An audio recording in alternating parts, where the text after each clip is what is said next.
Oi, pessoal, boa noite. Estamos aqui para mais uma entrevista do programa do Lei em Campus.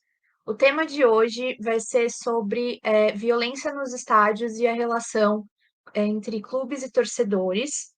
Para dividir aqui a banca entrevistadora comigo, eu vou chamar a Isabela Amaral, do GED da PUC do Paraná.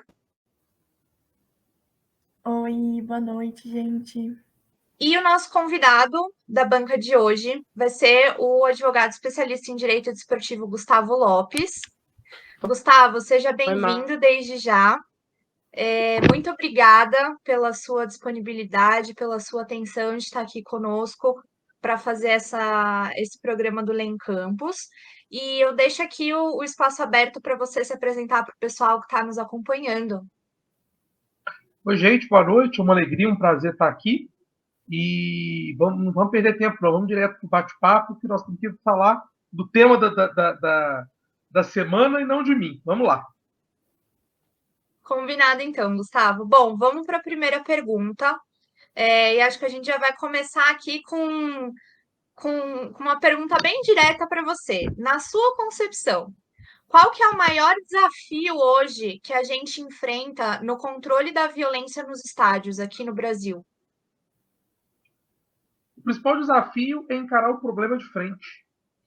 Aqui no Brasil, os nossos gestores públicos, os nossos dirigentes, eles têm feito sempre a opção de buscar culpados para a violência e não atacar suas reais causas. Então, tiraram as bandeiras dos estádios de futebol, proibiram os instrumentos dos estádios de futebol, proibiram a cerveja nos estádios de futebol, e a violência, além de não acabar, ela aumentou. A gente ouve, invariavelmente, uma tentativa de se culpar as torcidas organizadas pela violência, sendo que elas não podem ser declaradas culpadas objetivamente. É claro que, como ocorre em qualquer classe, em qualquer grupo de pessoas, você tem ali pessoas honestas, pessoas desonestas, e pessoas que não são cidadãos de bem, são bandidos, mas há uma tentativa de vender para a opinião pública que a torcida organizada é a grande culpada pela violência. Isso também não é verdade. Então, o grande desafio que a gente tem é encarar o problema de frente, buscar as reais causas da violência no estádio de futebol e, conhecendo as causas, atacar os seus efeitos, as suas consequências logo na raiz. E não buscar medidas, ora paliativas, ora políticas, para dar a sensação para a sociedade, a falsa sensação para a sociedade, de que a violência está sendo combatida, ou que algo está sendo feito. Sendo que, na verdade, o que está sendo feito não tem efeito prático nenhum. Perfeito, doutor. Vou encaminhar com outra pergunta. O que a senhora acha desses movimentos que defendem que haja uma torcida única? E quais que são os potenciais efeitos dessa torcida única? Pois é, mais uma medida que não ataca o problema, não ataca a causa do problema, mas passa a sensação de que algo está sendo feito para acabar com a violência. Indo nessa linha, né, da torcida única, acabar com a violência é muito simples. Acabar com a violência, ou para acabar com a violência, basta tirar dos estádios o torcedor. A gente teve um período aí com violência zero. Durante o período da pandemia, em que não houve torcida nos estádios de futebol, a gente não teve violência. Então, o que a gente precisa, na verdade, é conciliar a presença do torcedor nos estádios de futebol, a festa das torcidas no estádio de futebol, com o combate à violência. E não ir restringindo a presença de torcedores, ir restringir a utilização de instrumentos musicais ou de bandeiras, ou proibir a bebida alcoólica, que está intrinsecamente ligado aos eventos esportivos. A torcida única é muito mais uma resposta à sociedade do que uma medida de fato direcionada para o combate à violência. E qual que é a grande interpretação da torcida única?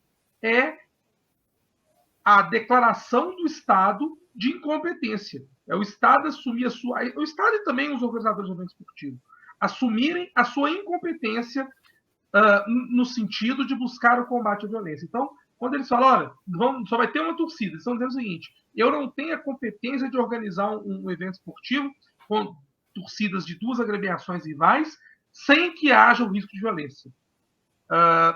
E como consequência, pensando no Estatuto do Torcedor, a gente tem uma violação bárbara dos direitos dos torcedores ou do direito do torcedor, que é de estar no local do evento esportivo.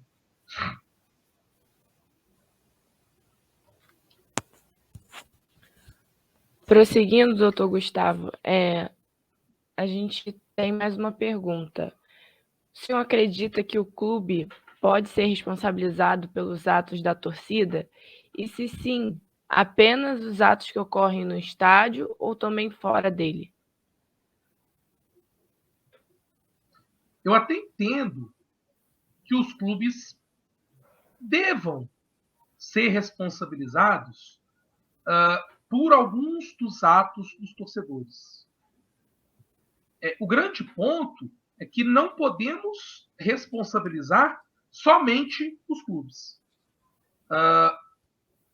O CBJD, que é o Código Brasileiro da Justiça Desportiva, ele tem lá alguns dispositivos que prevêem a possibilidade do clube perder um mando de campo, por exemplo.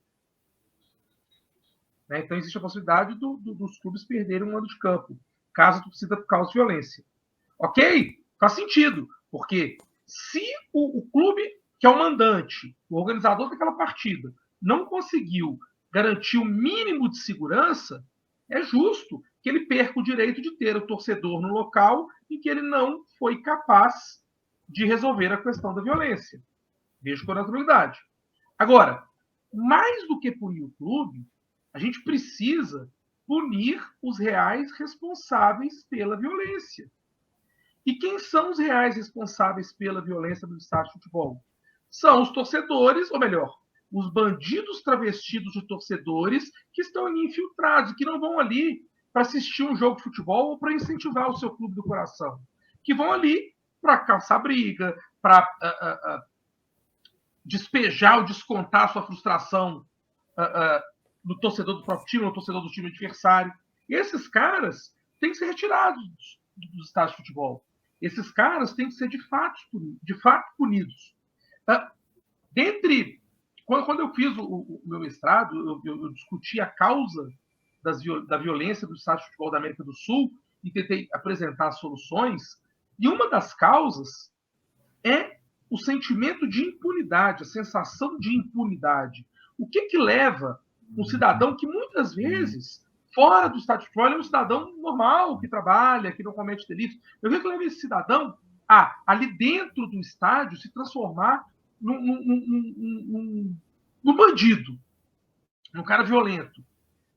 Dentre os diversos fatores, tem a sensação de impunidade, né? É a sensação de que ele fica anônimo no meio aos torcedores. E aí, com essa sensação de que ele fica anônimo no meio dos torcedores, ele comete a violência, ele se excede na sua ação, na sua atuação ali no estádio, e com a certeza de que nada vai acontecer com ele.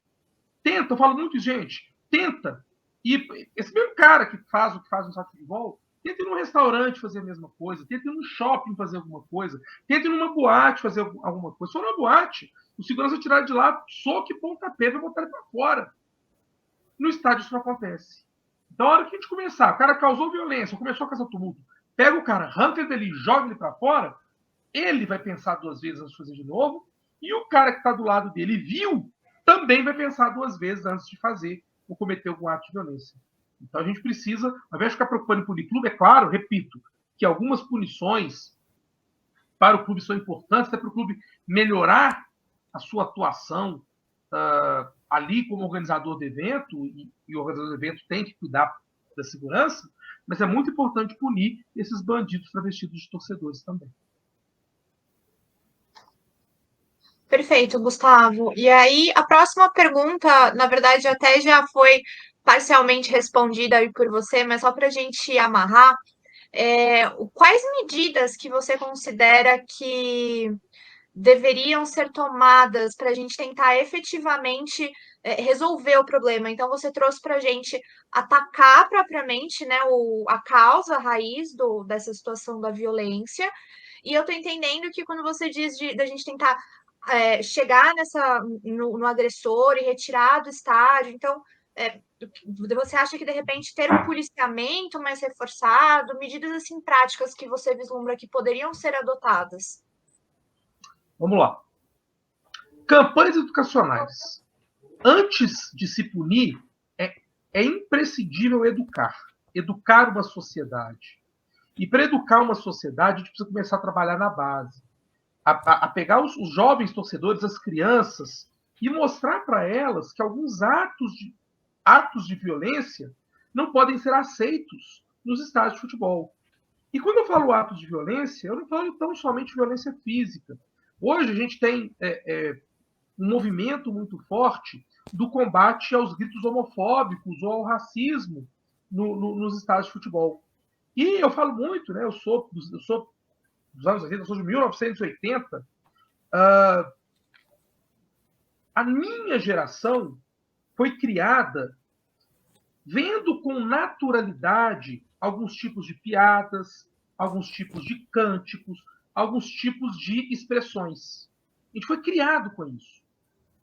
Isso não nos dá o direito de continuar a utilizar esses mesmos termos no mundo de hoje. O mundo mudou. Só que eu preciso quebrar o meu paradigma, eu preciso ser reeducado. Eu preciso de... É claro que a gente que é um pouco mais esclarecido, acaba estudando e lê muito, a gente se policia, né? Eu me policio o tempo todo.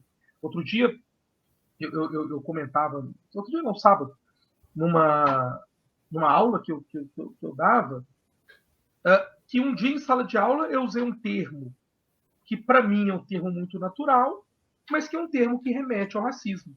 Que por mais que eu entenda, por mais que eu não seja racista e não tenha tido a intenção, no dia de hoje eu tenho que entender que a sociedade mudou, que o mundo mudou e que não cabe mais aquele termo. Então, eu me policio. E naquele momento, quando eu percebi, eu pedi desculpa e recomecei a minha fala, trocando o termo por um termo mais adequado. Isso parte por uma educação. Então, eu preciso hoje, acima de qualquer coisa, educar as crianças para que elas possam ir nos estádios de futebol e entender que a torcida adversária não é inimiga dele. Que ele está ali com pessoas que, por um acaso, ali naquele momento, estão com camisas de cores diferentes, mas que podem ser amigos, estar juntos, assistir jogos juntos, um fazer piadas saudáveis com o outro juntos. Da mesma maneira, a história dos cânticos ditos racistas e homofóbicos. Se não cabe no dia de hoje, a gente tem que se adaptar, né, à sociedade. Eu tenho até o direito, e as pessoas têm até o direito de não concordar, mas elas têm que respeitar o que é hoje socialmente aceitável. Então, o primeiro ponto é a educação. A gente precisa educar as nossas crianças. Segundo ponto, aqueles que não são mais crianças, eles também podem ser reeducados por meio de campanhas educativas e campanhas de conscientização. Vocês são jovens, eu também era na época, né? Mas eu me lembro muito bem, quando surge a AIDS, eu tinha ali 7 para 8 anos, mas eu lembro muito bem das campanhas que foram feitas em prol do uso do preservativo. Porque até então, o preservativo era simplesmente um método contraceptivo para quem não tomava pílula. Ninguém pensava em doença venérea até então. E aí houve campanhas de conscientização, e o Brasil deu aula para o mundo de como se combater a AIDS pela prevenção. E a gente pode, utilizando campanhas parecidas, dar aula para o mundo de como combater a violência pela educação, pela reeducação. Eu falei aqui agora há pouco da sensação de impunidade. Então, aqueles torcedores aptos à violência, eles não podem sentir a liberdade de cometer os atos de violência com a sensação de que nada vai acontecer. E como já dizia César de Beccaria, né, um jurista italiano, não importa o tamanho da penalidade, o importante é a certeza que a punição vai vir. Então o cara tem que ter certeza. Não adianta ele ter expectativa de que talvez ele possa sofrer uma pena muito grande. Não. Ele precisa ter a certeza que ele vai sofrer a pena, ainda que a pena seja uma pena pequenininha. Além de tudo isso, a gente tem outras questões que são mais extrínsecas, mas que contribuem também. Uma delas é que os estádios de futebol, muitas vezes, são utilizados para descarregar frustrações. E quando a gente tem uma sociedade como a brasileira hoje, que passa por um período de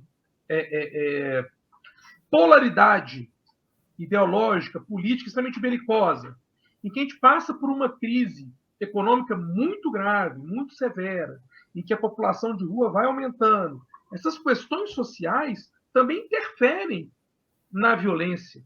Porque o cara, ele vai para o estádio, ele quer extravasar tudo da vida dele que não está legal, tudo da vida dele que não está bom. Isso foi detectado na Inglaterra, nos anos 80, quando teve o relatório Taylor, o Report Taylor, que foi, para mim, o grande texto que a gente tem, um grande estudo que a gente tem de combate à violência, e a frustração que o povo inglês, os jovens ingleses especialmente, tinham naquela época, em que a Inglaterra enfrentou a maior recessão da sua história, e eles não tinham expectativa, não tinham esperança, eles descontavam a sua frustração, a sua desesperança naquele grupo conhecido como hooligans que cometia violência no estádio de futebol. Então, hoje a gente está num período em que a esperança está perdendo para o medo. E a desesperança faz com que as pessoas estejam mais hábeis para os atos de violência. Então, a gente precisa também tentar combater os problemas sociais que a gente tem hoje, não só as questões político-ideológicas, mas principalmente as questões econômicas. O brasileiro precisa ter onde morar, precisa ter onde comer, os filhos do brasileiro precisam ter escola para estudar, que é o mínimo que uma sociedade digna tem que oferecer para o cidadão. E quando a sociedade não consegue mais entregar isso para o cidadão, a gente está diante de uma situação em que a violência urbana vai aumentar e, consequentemente, a violência do estádio de futebol também tende a aumentar. Perfeito, doutor. Vamos prosseguir com mais uma pergunta. Quais os novos horizontes, então, que devem ser explorados nessa relação clube e torcida? Olha, algo que eu sempre digo é isso aqui que a gente está fazendo. Promover debates, audiências públicas, precisa conversar, a gente precisa entender. As decisões elas não podem sair de dentro de gabinetes com ar-condicionado atrás de uma mesa. É preciso conhecer a realidade. Né? Tem um termo, uma expressão que eu não gosto muito, e acho que as pessoas da minha geração não gostam muito, que é o tal do lugar de fala, mas o que é o lugar de fala? É ter a experiência e passar a sua experiência para quem não tem. Como que um ocupante, uma autoridade de alto escalão, um dirigente de alto escalão, que vai para estádio de camarote, que vai para estádio na tribuna, que não precisa comprar ingresso, que vai com carro combatedor, que tem estacionamento dentro do estádio, como que esse cara vai conhecer a realidade do torcedor? Né? Ele não tem esse lugar de fala. Ele não sabe o que é se esfregar no meio de um monte de gente com a mão no bolso para ninguém tirar o seu celular do bolso para entrar no campo de futebol. Ele não sabe como é para vocês, mulheres, ir para um estádio de futebol e ali vai, às vezes, pegar uma cerveja até na hora de entrar no estádio e ter um cara atrás de você, abusando de você, encostando em você ali. A pessoa não entende o que é isso.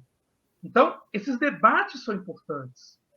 A gente precisa promover debates públicos, ouvir os torcedores e colocar os especialistas para estudar.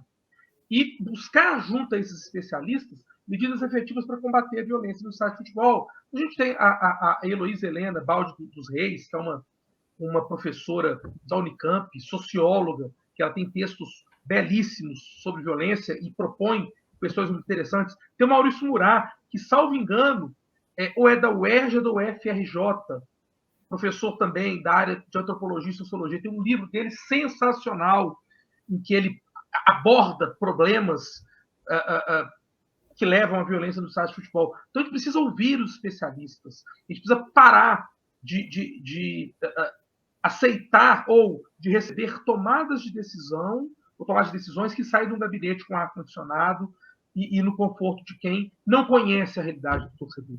é preciso conhecer. É claro que ele não é obrigado a conhecer, então ele tem que buscar ali quem tem experiência. Quando eu fiz o meu mestrado, eu sou um torcedor assíduo, né? Desde de muito jovem, vou ao estádio de futebol, continuo indo até hoje e gosto de ir na arquibancada. Eu não gosto de ir em camarote e tal, porque ali eu não consigo, quando eu vou torcer para o meu time, né? Eu não consigo ser torcedor, mas além disso eu fiz uma pesquisa de campo. Eu fui até na torcida adversária num clássico, eu já fui, né?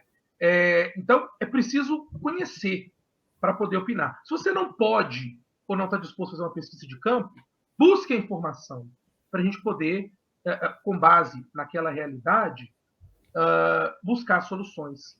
E aí eu volto à história do lugar de fala. As pessoas da minha geração, elas vêm e entre a gente faz algumas brincadeiras e fala algumas coisas que hoje não são socialmente aceitáveis, e a gente sabe que a gente está no meio dos nossos e que a gente foi criado daquele jeito e que aquilo, muito embora não seja exatamente o mais adequado, a gente entende que ali não tem o dolo, a intenção de ofender ninguém. Mas a gente tem que compreender também que eu não posso utilizar determinadas expressões, utilizar determinadas piadas publicamente, socialmente, porque eu vou ofender alguém e que eu não sou aquele alguém, eu não tenho as características daquela pessoa e eu não posso dizer se aquilo ofende ou não ofende, né? E o mesmo vale, eu estou fazendo essa analogia, a gente hoje vive um período de choque de gerações, né? Muito importante, e a gente precisa encarar esse problema de frente e precisa entender que as gerações precisam conversar e as gerações precisam se respeitar, e eu penso que no estádio de futebol acontece a mesma coisa. A gente tem que respeitar o torcedor e entender a realidade dele. Já melhorou muito. O torcedor veio, trouxe alguns dispositivos legais bem interessantes.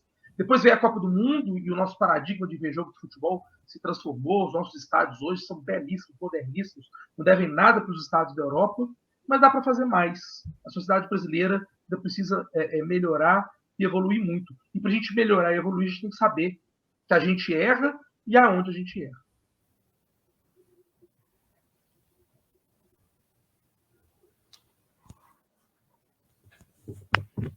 Obrigada, Gustavo, pela resposta. E quais as medidas os clubes adotam para coibir práticas violentas pelas torcidas de estádio? E dentre as medidas, qual você considera a melhor, assim, a melhor aplicada? Os clubes fazem muito pouco. Eu me lembro, acho que foi a Ana que me perguntou. A gente pensa muito em polícia. Polícia, tem que ter polícia, tem que ter polícia, tem que ter polícia, tem que ter polícia. Gente, país desenvolvido, o que menos tem é polícia. A gente fala muito em arma. E país desenvolvido, o que menos tem é arma. Né? A exceção dos Estados Unidos, que eles têm a questão da arma na cultura deles, e é uma questão histórica muito forte do americano, que vem desde das 13 colônias. O americano tem a cultura muito forte de estar armado.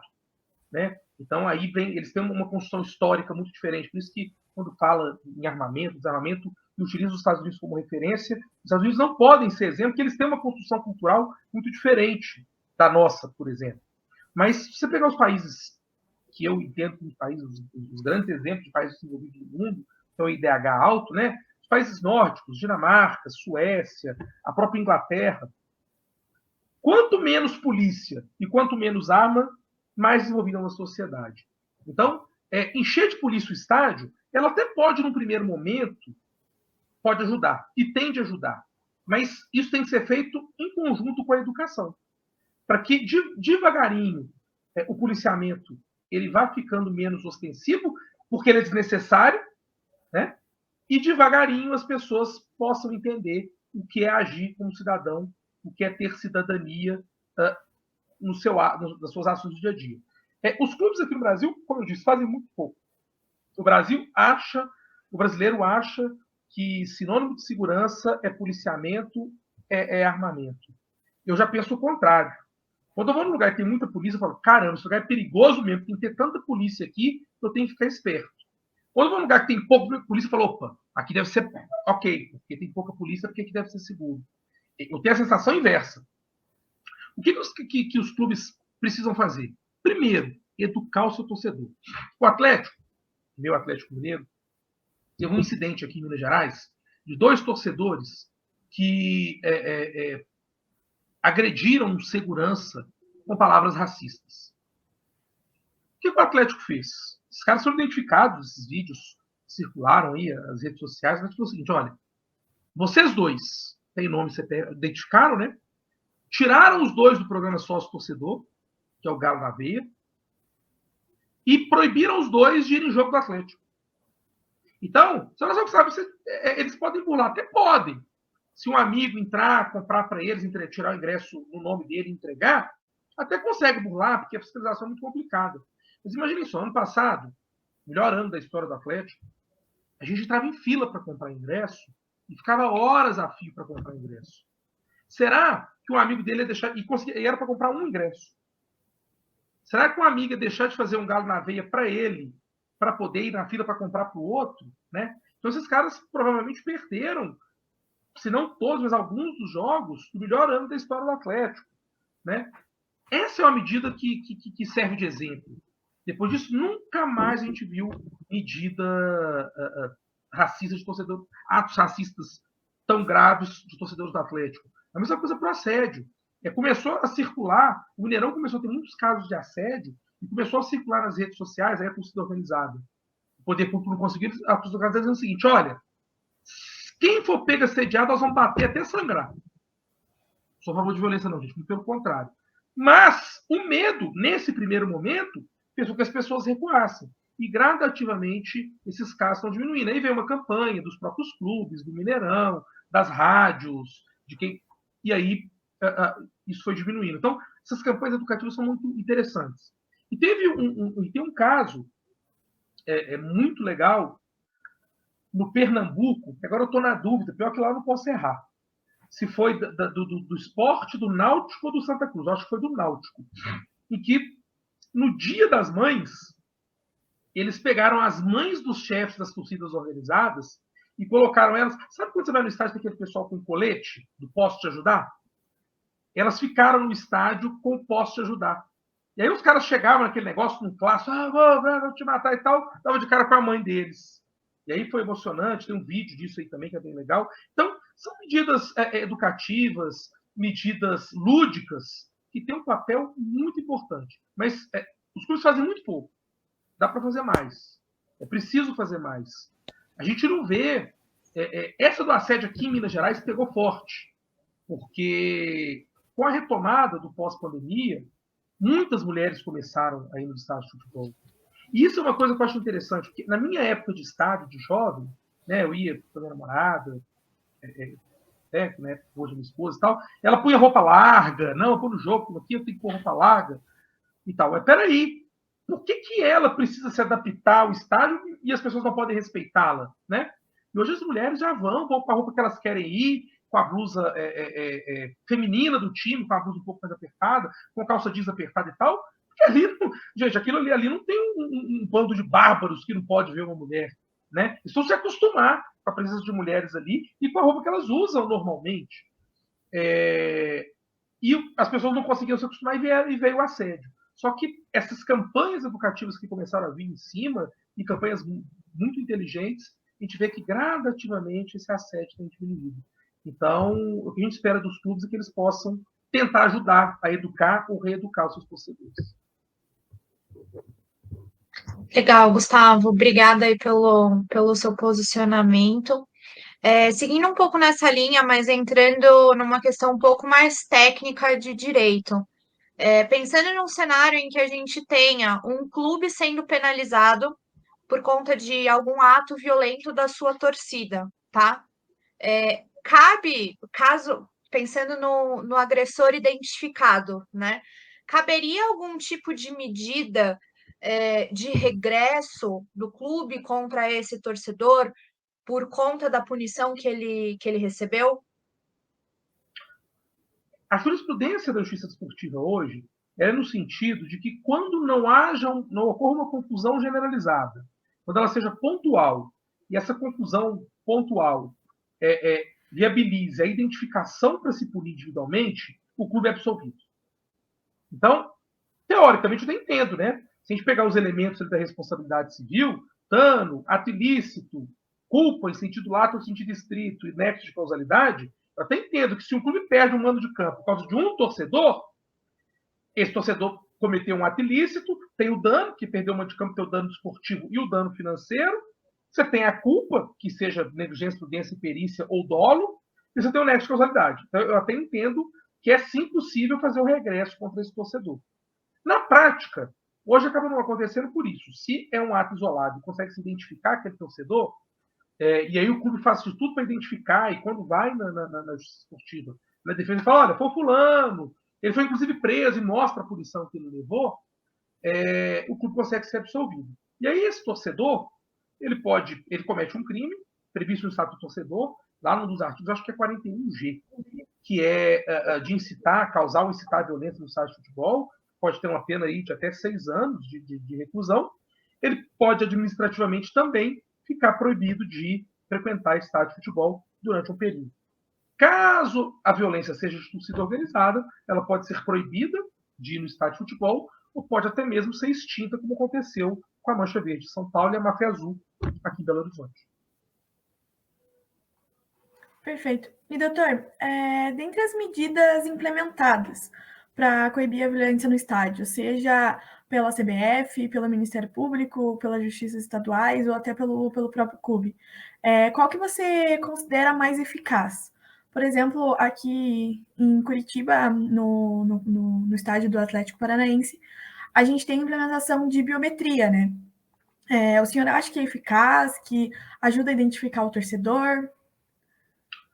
A experiência inglesa mostrou, e tem mostrado, né, que essa individualização do torcedor é uma medida bastante eficaz no combate à violência. Porque um dos aspectos que leva o cidadão a mudar sua personalidade no local do evento esportivo é a sensação que ele está num meio homogêneo de pessoas ali e que ele nunca pode ser identificado. Então, você tem uma biometria, uma telemetria, ou até aquela presença de câmeras que possam chegar na pessoa, isso inibe a violência, porque você falou, opa, eu vou ser identificado. Né? Justamente por isso que a gente tem hoje uma proliferação de câmeras de segurança por aí. O cara que tem o sentimento racional, ou a intenção racional de cometer um delito ou um ato reprovável, ele pensa 2 vezes quando tem uma câmera. Então, essa medida, ela tem se mostrado eficaz, sim. É muito eficaz na Europa, é muito eficaz nos Estados Unidos e é muito eficaz na Inglaterra. O Atlético Paranaense tem uma outra medida que eu acho bem interessante também, que é o fato do torcedor, o sócio-torcedor, já ter o seu assento reservado ali no estádio, com o nomezinho dele. Isso é muito importante também, porque você cria uma sensação de comunidade ali com as pessoas no entorno dele, porque ele sempre vai assistir o jogo próximo às mesmas pessoas. Isso também é bem interessante de se fazer.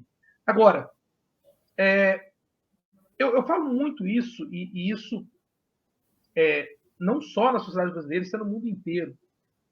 Tudo tem que passar necessariamente pela educação. O cara tem que estar preparado para conviver socialmente no estádio de futebol. E isso vem da criação, da formação dele. E caso ele chegue na fase adulta e não consiga ser reeducado, ele tem que ser punido, ele tem que ser penalizado. E, repito, não importa o tamanho da pena, mas a pena tem que ser certa. Ele tem que ter certeza da punição. Com esse binômio, educação, falta de impunidade ou punição adequada, no período aí de 10 anos, a gente consegue levar a taxa de violência no estádio de futebol muito próxima de zero. E, junto com isso, algumas medidas podem e devem ser utilizadas. As câmeras, que é uma previsão do Estatuto do Torcedor, a biometria ou a telemetria, na Europa eles usam a telemetria, o cara é identificado pelo rosto, né, pela íris do olho. A organização na hora de entrar no estádio, eu falava muito, isso até agora perdeu um pouco o sentido, porque depois da Copa houve uma organização, mas o torcedor era tratado como um bicho, como um animal. E ele respondia como um bicho, como um animal. Então, ele entrar no estádio, ele era conduzido igual gato, aquela confusão, aquele empurra. Ele ia no banheiro, ele não conseguia usar o banheiro com dignidade. Né? As mulheres, então, Eu faço ideia do que era ir ao banheiro no estádio de futebol antes da Copa do Mundo. Hoje, nos estádios pós-Copa do Mundo, você já tem banheiros, né? Você não tinha pia para lavar a mão, você não conseguia comprar um sanduíche, um lanche, alguma coisa. Então, tudo isso contribui para a violência. Então, é preciso também se preocupar em atender os direitos do torcedor e se preocupar em tratar o torcedor, que é um consumidor do evento esportivo, está no estatuto do torcedor, da maneira adequada e como a lei determina que ele seja tratado. É até interessante, porque não precisava nem da lei dizer que o cara tem que ter direito a assistir o jogo sentado, que o cara tem que ter um seguro caso ele sofra um dano, que o cara tem o direito de sentar no banco que ele comprou. Isso não precisava estar na lei. Né? Os clubes tinham que perceber que esse bom tratamento aos seus torcedores, consumidores, deveria ser respeitado. Mas como os clubes não conseguiram fazer isso espontaneamente, a legislação vai determinar que eles fizessem. E muita coisa melhorou. Muita coisa melhorou. Se a gente, é claro que não está perfeito ainda, mas o Estado Torcedor ano que vem, em maio do ano que vem, faz 20 anos, muita coisa mudou do Estatuto Torcedor para cá, e mais ainda, da Copa do Mundo de 2014 para cá, que já são 8 anos, acabou de completar 10 anos da Copa. A maneira do brasileiro ir no estádio de futebol mudou. E com isso as taxas de violência têm caído. Tanto é que eu penso que hoje a violência dos cânticos, a homofobia, o racismo e o assédio às mulheres, talvez hoje estejam muito mais em voga até do que aquela antiga violência física. Ainda existe, especialmente nos grandes clássicos das torcidas muito rivais. Mas no dia a dia, eu penso que esses 3 pontos hoje, essas 3 violências hoje, ocorrem com muito mais frequência do que aquela violência física que a gente via há 15, 20, 25 anos atrás. Perfeito, Gustavo. E aí, assim, para encerrar, acho que é uma pergunta bem simbólica. A gente aqui, em pouco mais de 30 minutos, passou por diversos pontos que poderiam ser melhorados, pontos que poderiam ser atacados aí para a gente tentar corrigir esse problema. E a gente teve, com certeza, melhorias, mas a gente ainda está longe do ideal. Na sua concepção, por que será que o Estado brasileiro ele continua tendo uma resposta insuficiente para essa violência que acontece nos estádios? Primeiro, porque combater a violência no estádio de futebol não dá visibilidade e voto suficiente. Infelizmente, as nossas autoridades políticas, elas atuam para se perpetuar no poder e não para fazer a diferença. A gente está aí um governo que está há 3 anos fazendo, aliás, talvez eu tenha tomado posse, fazendo campanha para a reeleição. Os deputados, eles tomam posse, né, ali na sua legislatura, eles já organizam um gabinete, tem uma verba de gabinete que é utilizada para fazer campanha na sua base política. Eles passam 4 anos fazendo campanha e legislando para agradar alguém, ou para ter dinheiro para fazer campanha, ou para agradar alguém para ter voto. O grande problema que a gente tem no Brasil hoje, e aí a gente precisaria sentar e repensar o país enquanto estrutura política, enquanto estrutura federativa, o grande problema que a gente tem hoje é que o sistema político brasileiro, eu não vou dizer que ele é preparado, ele foi feito, porque não vejo isso como um fato doloso. Ele acabou se tornando assim, percebeu-se que ele era assim ao longo do tempo. Mas a nossa estrutura político-partidária, a nossa estrutura política de gestão executiva, legislativa, né? O judiciário menos, porque tem concurso público, mas a nossa estrutura é muito voltada em aqui eu estou, eu não quero perder o meu poder, e aqui eu quero ficar enquanto eu conseguir dar conta. E as pessoas trabalham para isso. Então, por que nada é feito, ou que poucas coisas são feitas? Porque o que eles fazem é para atrair visibilidade, para ter voto. Então, quando ele fala assim, olha, eu vou tirar a bebida do estádio de futebol, ele não está, nesse momento, resolvendo o problema, mas ele passa para a sociedade, especialmente aqueles que não vão no estádio, a sensação de que algo foi feito. Quando ele fala assim, não leva a bandeira, ele vai deixar desgostoso ali um número X de pessoas, mas o resto da sociedade vai ter a sensação de que algo foi feito. Há essa história de jogarem para a galera, né? De passarem a sensação e a impressão de que algo está sendo feito. E as coisas não são feitas. Então, o principal ponto é falta de vontade política.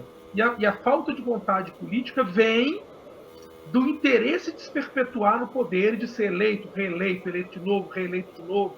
E para isso, você precisa agradar um número ali determinado de pessoas. E não fazer o que tem que ser feito. Esse é o grande problema que a gente tem no país hoje.